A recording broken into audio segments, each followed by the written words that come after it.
North Carolina. 1955. The rally is over. Now comes the part they enjoy most. Slow headlights moving through black neighborhoods in the dead of night. Deliberate, unhurried, because they know no one is coming to stop them.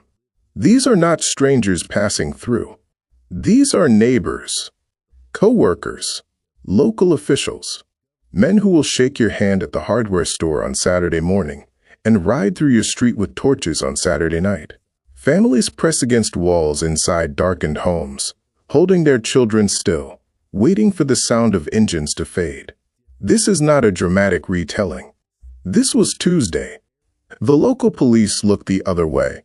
The government calls it a local matter. And in the segregated South, a white hood wasn't just a disguise. It was a guarantee that you could burn, beat, and terrorize, and face absolutely nothing for it. Monroe, North Carolina was no different from 100 other southern towns living under this arrangement. Except tonight, something was shifting. Something that no one, not the Klan, not the FBI, not the National Civil Rights leadership, would see coming. While Dr. Martin Luther King Jr. was preaching nonviolence in Alabama, urging Black Americans to absorb the hatred, to suffer it with dignity, to shame the oppressor through moral example, one man in Monroe was watching those burning crosses and arriving at a different conclusion. He was not angry in the way fear makes you angry. He was resolved in the way experience makes you resolved. His name was Robert F. Williams. And what he was about to do would fracture the civil rights movement, inspire a generation of revolutionaries, and force America to ask a question it had been avoiding. What is a people supposed to do when the law itself is the weapon being used against them? This is not your standard civil rights story. This is the one they left out of the textbook. Robert was a Marine veteran. He came home from a war fought in the name of democracy and freedom, looked at what was being done to his community, and made a decision no one else had dared to make publicly.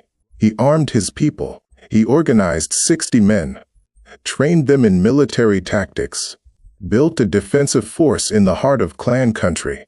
And he said what centuries of Black suffering had already proven true. Nowhere in the annals of history does the record show a people delivered from bondage by patience alone. To many he was a hero. To the FBI, a threat.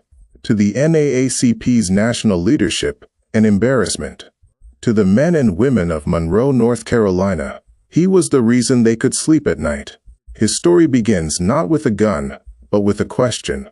The same question every oppressed people eventually arrives at. What happens when you refuse to be a victim of the system any longer? Robert Franklin Williams was born on February 26, 1925. He entered a world still living in slavery's long shadow. His grandparents had not read about bondage in a history book. They had survived it, the whip, the chain, the auction block. And they made absolutely certain that Robert understood what that history meant for him. It was not ancient. It was not over.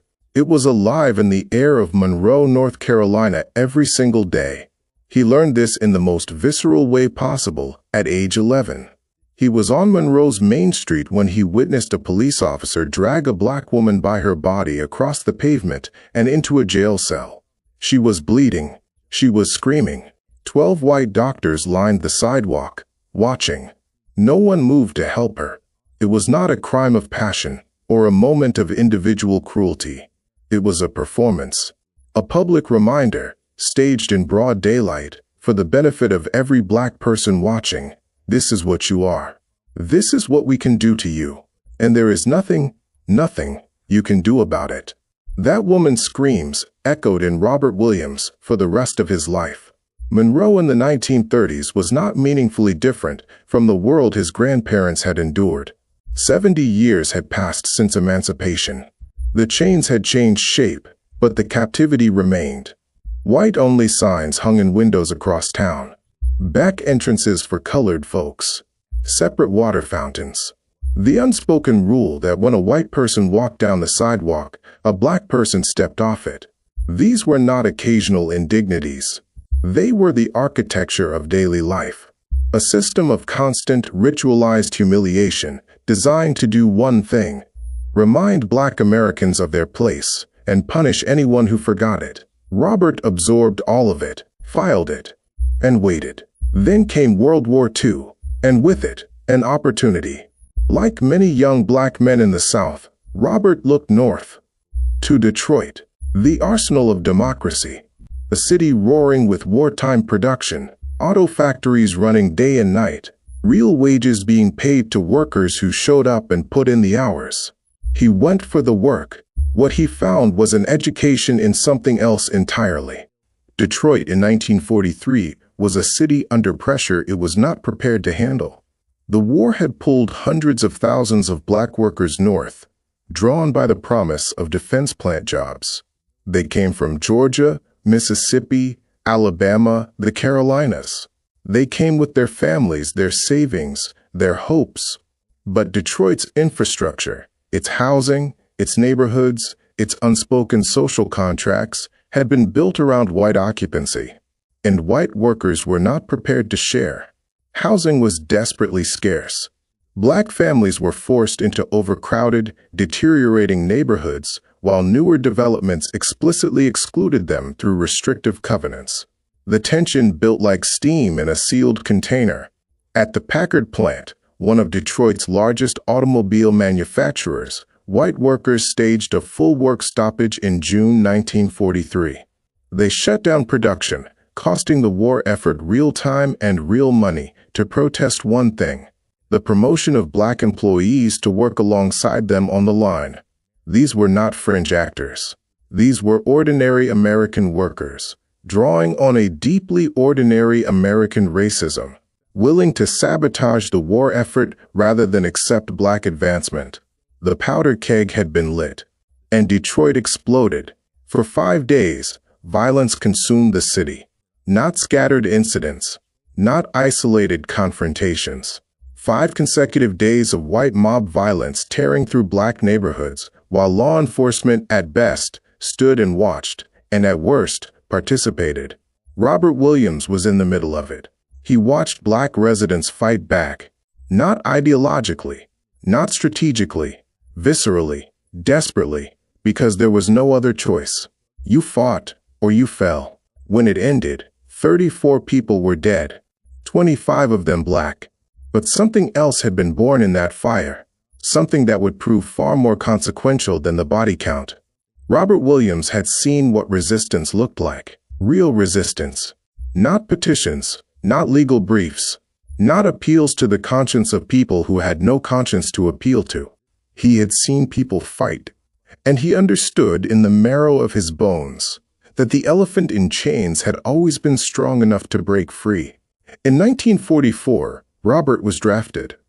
He was assigned to the United States Marine Corps, a branch that had only recently and reluctantly begun accepting Black Americans.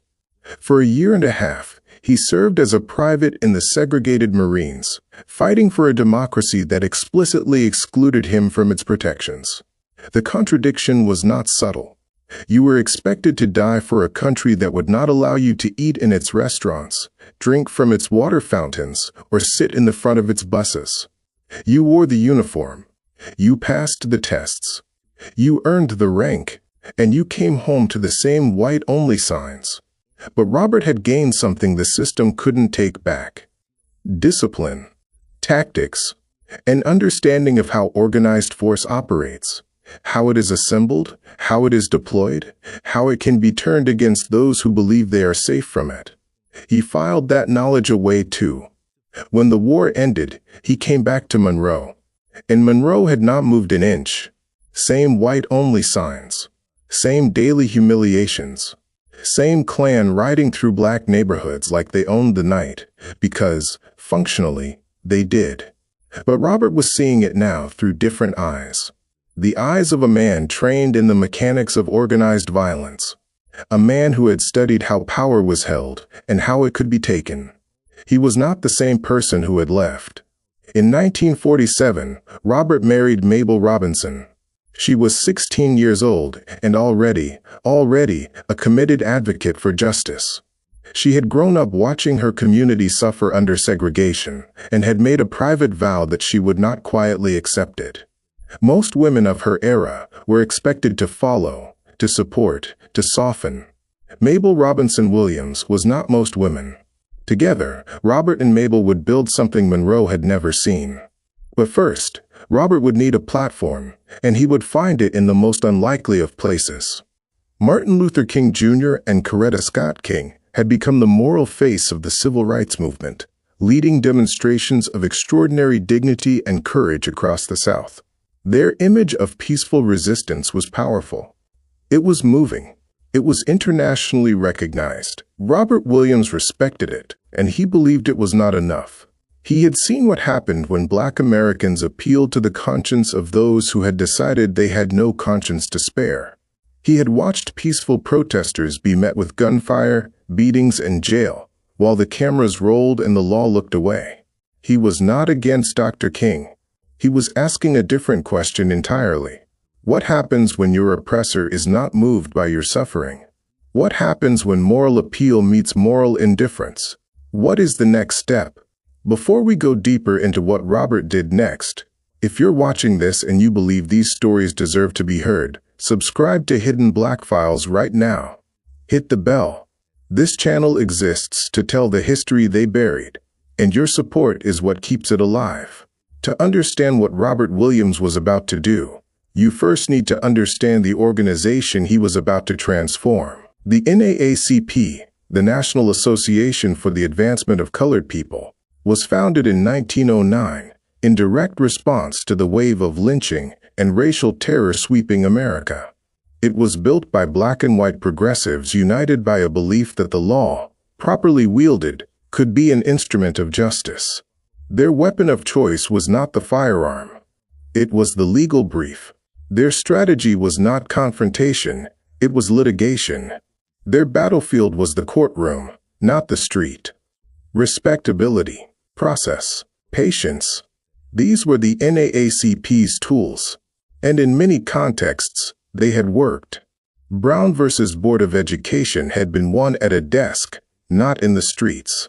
But Robert Williams had lived through something that desks and courtrooms had not protected him from. And he was about to show Monroe and America what happened when you brought a different set of tools to the fight. When Robert returned to Monroe, the numbers told the story clearly. Population, 12,000 people. Estimated Klan membership, 7,500. More than half the town belonged to an organization whose stated purpose was the violent subjugation of Black Americans.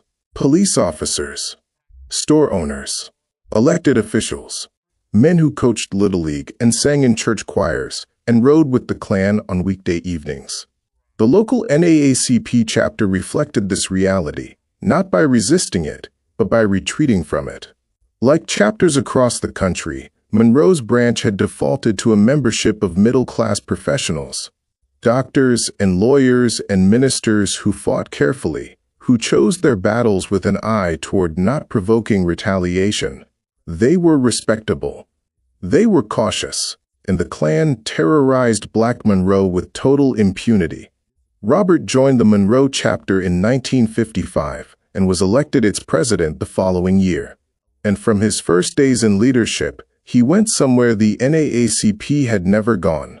He went to the textile mills. The mills where Black workers reported for 12-hour shifts and absorbed daily humiliation as part of the job description. Where a white supervisor could say anything, do anything, and the alternative to accepting it was unemployment. He went to the farms, where Black families were still working land their grandparents had sharecropped, still caught in cycles of debt and dependence that had barely changed since Reconstruction. And most crucially, he went to the veterans. Men who had stormed beaches in Normandy. Men who had fought in the Pacific. Men who had come home to find that the democracy they'd bled for had no interest in extending its protections to them. These were not men interested in filing briefs. They were men who knew how to organize, who understood discipline and chain of command, and the importance of holding a defensive position. Under Robert's leadership, the Monroe NAACP was transformed. Membership exploded. Working men and women, people with calloused hands, people who had never been inside a courtroom and never expected to be, joined the fight in numbers the chapter had never seen. And they needed a target. They found it in the public library, a taxpayer-funded institution, built with public money, including the tax dollars of Monroe's black residents, and closed, absolutely formally closed, to every black person in the city. This was not ambiguous. This was not a matter of custom or social friction. This was a public institution, funded by the public, serving only white people. Robert organized a campaign, persistent, focused, unrelenting. The library opened its doors. It was a small crack in the foundation, but it was proof that organized resistance could move things that polite requests could not. Some victories, though, come with consequences. In 1957, Robert turned his attention to Monroe's public swimming pool. The logic was identical to the library. Black taxpayers had helped fund it. Black children could not use it. On a hot summer day in North Carolina, a black child could walk past that pool, hear the splashing, feel the heat rising off the pavement, and be turned away. They began with peaceful demonstrations, picket lines around the pool, standard NAACP playbook, orderly, non-confrontational, visible. White mobs opened fire on them. With law enforcement present, watching, not a single arrest was made. Let that land. Officers of the law, standing at the scene of an armed mob attack on peaceful protesters, and not one person taken into custody, not one weapon confiscated, not one charge filed. The message from the legal system was delivered with absolute clarity: we will not protect you. For Robert Williams, this was the moment the last argument for patience collapsed.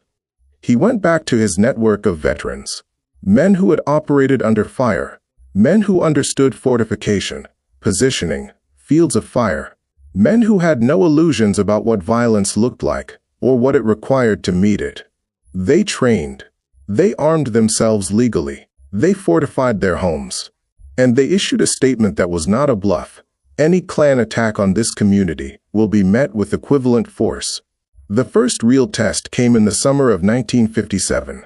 Rumors spread that the Klan was planning an assault on Dr. Albert Perry, the NAACP's vice president, and one of the most visible black figures in Monroe. The black armed guard didn't wait for confirmation. They sandbagged Dr. Perry's house. They established positions. When the Klan drove by and opened fire from their cars, Robert's men returned fire. The Klan fled. This had never happened before. Not in Monroe. Not in most of the South. The Klan had operated for decades on the foundational assumption that their targets would not shoot back. That assumption was now gone. The headlines spread, and what happened next was more stunning than the firefight itself. The city officials of Monroe, the same men who had defended the Klan's right to organize, who had looked the other way for decades, who had provided the implicit sanction that allowed the terror to continue, called an emergency session. Within days, they passed an ordinance. The Klan was banned from operating in Monroe without special permission from the police chief. Read that again. The organization that had terrorized Monroe's black community with the blessing of local government for generations was now legally required to ask permission to gather, because armed black men had defended their neighborhood and made the political cost of continued inaction too high to absorb. Robert wrote about this moment in Negroes with Guns with a precision that cut to the heart of American racial violence. Racists consider themselves superior beings and are not willing to exchange their superior lives for our inferior ones. They are most vicious and violent when they can practice violence with impunity. Remove the impunity. The calculus changes. Decades of peaceful petitions had not produced this ordinance. Lawyers had not produced it. Respectful demonstrations had not produced it. Organized armed resistance had produced it in weeks. But success drew scrutiny. The FBI opened a file on Robert Williams. His insurance company canceled his policy, citing, with grim irony, the frequency of attacks on his vehicle. Even allies began to worry that the tactics were drawing more heat than the community could handle. And then came two small boys. October 1958. A group of children, black and white, playing together in Monroe. One of those ordinary scenes of childhood that crosses social lines before children have been fully taught where those lines are supposed to be. During their game, a white girl gave two black boys a peck on the cheek. An innocent gesture, a child's impulsive affection. 9-year-old James Thompson, 7-year-old David Simpson. The girl's mother found out. Within hours, police arrived at the boys' homes and dragged them away. They were taken into custody. They were charged. The charge was assault for receiving a kiss from a child who chose to give it. The court sentenced both boys to custody until they turned 21. 7 years old, 14 years in detention for a childhood game. They were beaten in custody. Their parents were denied visitation for weeks. The state of North Carolina looked at two elementary school children and decided they were criminals who needed to be warehoused until they became adults. Robert Williams looked at this and understood something with cold clarity. Guns could defend against a Klan, but the legal system was itself a weapon, and it required a different kind of response. He launched a media campaign of extraordinary scope. He contacted newspapers across the United States and Europe. He organized protests. He made the names James Thompson and David Simpson known to audiences in countries that had nothing to do with Monroe, North Carolina.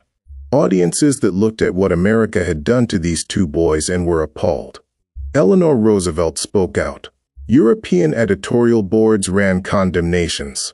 The pressure built until the governor of North Carolina was forced to respond. The boys were released, pardoned. North Carolina never apologized. But the case had done something important beyond securing their freedom. It had shown the world unambiguously what black citizens of Monroe faced, and it had demonstrated the power of Robert's approach. Where traditional NAACP leadership would have worked the courts, Robert had worked the court of global opinion. The NAACP's national leadership had seen enough. Robert's armed resistance had made them nervous. His media campaigns were drawing the kind of international attention that complicated the movement's carefully managed image. And in 1959, when two white men in Monroe were acquitted of raping a pregnant black woman, and Robert stood on the courthouse steps and declared publicly that if the courts would not protect black citizens, they would protect themselves, the national NAACP suspended him. He was done with the NAACP. The feeling, it turned out, was mutual. The suspension did not slow Robert Williams. If anything, it clarified things. He no longer had to work within the boundaries of an organization committed to a strategy he believed was insufficient.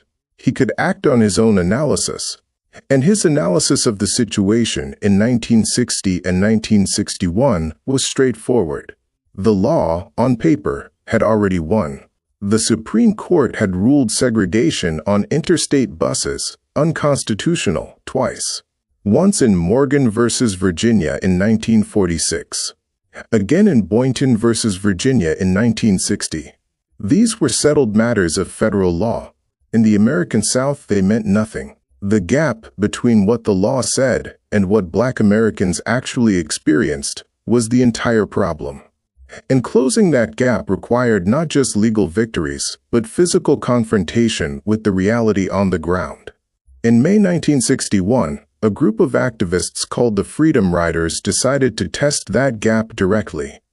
Interracial, deliberate, traveling on interstate buses through the South, publicly challenging the segregation that the Supreme Court had already declared illegal. The response was exactly what anyone paying attention would have predicted. In Anniston, Alabama, their bus was firebombed.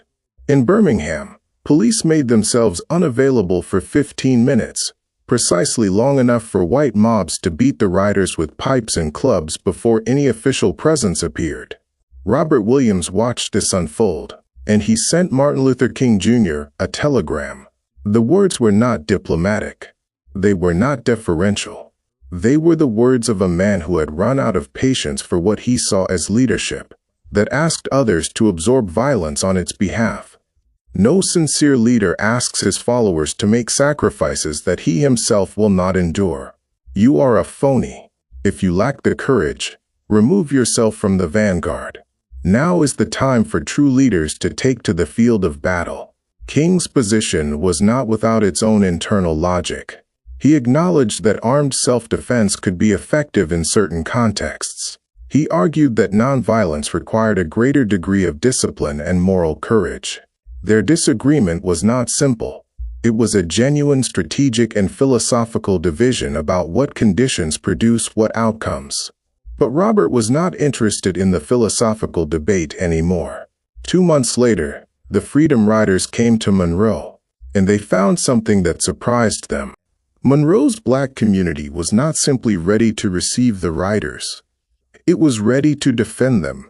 The Black Armed Guard had prepared. They knew what the local Klan, 7,000 members in a town of 12,000, had promised. They knew what violence looked like in Monroe. They had lived through it. For 2 weeks, the demonstrations continued. Peaceful civil disobedience, exactly as the Freedom Riders had practiced it across the South. But the crowd of hostile white observers grew daily. The atmosphere thickened. The riders, recognizing the escalating danger, called for the armed guard. On August 27th, violence erupted. White supremacist mobs attacked the riders and flooded into the black neighborhood. Chaos in the streets, people running, the situation disintegrating with the speed that only genuine mob violence achieves. In the middle of this, a car drove directly into the chaos. Bruce and Mabel Stegall. The crowd recognized their vehicle, the same car that had been seen displaying segregationist messaging in the area, the same car associated with people who had no sympathy for what was happening in Monroe's streets. Robert Williams saw the danger they were in. Whatever his politics, whatever the symbolism of who they were and what they represented, Robert made a decision in that moment that spoke to something more fundamental than the conflict around him. He brought them inside his home. He protected them. The crowd outside knew that car. They had seen it before, knew what it represented to them and to the community. But Robert did not let the mob make that decision. He brought Bruce and Mabel Stegall into his house and kept them safe. The very man that white supremacists had spent years calling a violent extremist had just protected 2 white people from a hostile crowd. He did it because it was right, and the local authorities were about to repay that act of humanity with a federal kidnapping charge. With the Stegalls safely inside, Robert tried to use the moment to help others. He called Police Chief A.A. Mauney, attempting to negotiate medical care for Freedom Riders who had been jailed and denied treatment. The police chief's response came without hesitation. "You'll be hanging from the courthouse square in 30 minutes. In Monroe, North Carolina, in 1961, this was not rhetorical. Men had been pulled from jails and hanged. It happened. It had happened within living memory of everyone in that room. The machinery was already moving. White police authorities began building a narrative. Robert Williams had kidnapped the Stegalls. It did not matter that the Stegalls left his home unharmed and never reported an abduction. It did not matter that every witness in that house knew the truth of what had happened. The FBI issued a kidnapping warrant. Robert and Mabel stood in their home in Monroe, North Carolina, with a federal warrant being issued against them, a police chief who had just promised a lynching, and a Klan 7,000 members strong who had been humiliated by this community and were looking for payback. They made the only decision that gave them any chance. They ran through Canada, through Mexico, into Cuba. But exile did not silence Robert Williams. It gave him a microphone. In Cuba, with Fidel Castro's direct support, Robert established Radio Free Dixie in 1962. The program broadcast into the United States and Canada jazz and blues woven together with sharp, uncompromising political commentary on American racial violence, American hypocrisy, and the ongoing freedom struggle. In a nation where the civil rights movement's message was being carefully managed and softened for mainstream white consumption, Radio Free Dixie said what others wouldn't say, in terms that didn't invite negotiation. That same year, Robert published Negroes with Guns. The book laid out his entire philosophy. His experiences with violent racism in Monroe, his break with the NAACP, his fundamental argument that the right of self-defense was not a deviation from the civil rights movement, but a core expression of what human dignity required. Huey P. Newton read it. Negroes with Guns would become one of the foundational texts of the Black Panther Party. Robert Williams's ideas did not stay in Cuba. They spread. After 5 years in Cuba, Robert kept moving. He traveled across Asia and Africa, speaking to audiences about American racial violence, colonialism, and the Vietnam War, connecting struggles that American foreign policy preferred to keep separated. In Vietnam, he met with Ho Chi Minh.